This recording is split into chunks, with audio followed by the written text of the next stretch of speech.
Hello and welcome to NewsClick. We are in conversation today with Professor C.P Chandrashekhar of Jawaharlal Nehru University, and we are discussing the Union Budget. The budget was presented, has been received with somewhat mixed signals by different sections. How do you, in overall terms, rate this budget, both in itself and as what it signals as coming from a government in the first of its perhaps many years of such budget presentations? Well, I wouldn't want to rate the budget, but let's say if one wants to make a holistic assessment of what it suggests about the sort of stance of this government, which has come to power with a significant mandate and within the coalition with one party having a significant influence and therefore having far greater degree of maneuverability, that what comes through is that in some sense the government appears, and the finance minister and the government appears to be caught in a bind in which, having had to deal with the downturn which came as a result of the international crisis and offered large concessions, they are now in a position where if you want to stick with their fiscal conservatism, which essentially means that if you're running a 4.8% to GDP revenue deficit and a 6.8% to GDP fiscal deficit over the coming financial year or this financial year,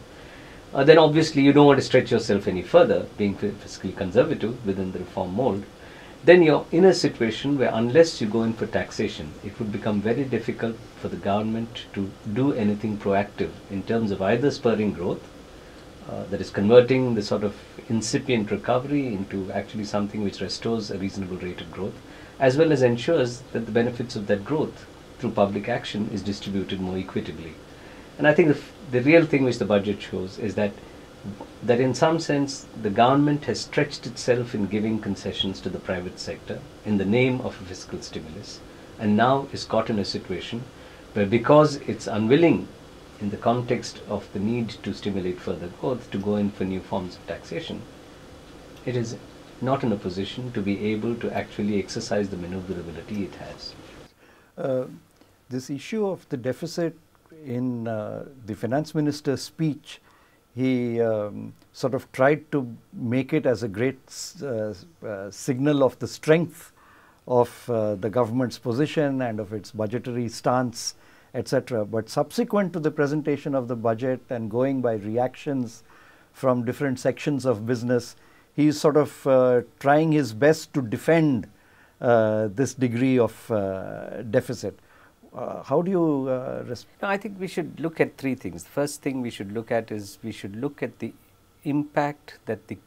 sort of tax concessions which were provided in December 2008 and February 2009 as part of the so-called stimulus, which really didn't take the form of a spending agenda but took the form of a tax concession agenda with the idea of stimulating demand.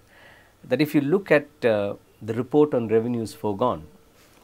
in 2008-9 when compared to 2007-8, we see that there was a huge increase in revenues foregone, both on the excise duty front as well as the taxation front, direct taxation front, which is partly a reflection of this kind of largesse which the government indulged in the name of providing the stimulus. Now, this was actually meant to be a temporary measure, but what the government has decided to do is to continue with this at least for some unspecified period of time, and the budget calculates that at least for this whole year it would be in place.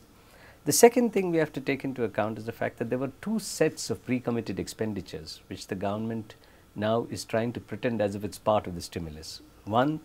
was the inevitable increase in salaries on the government sector, which had to come because it was time for the implementation of the Sixth Pay Commission report. And when you implement it over a full year, as we'll have to do in 2009-10,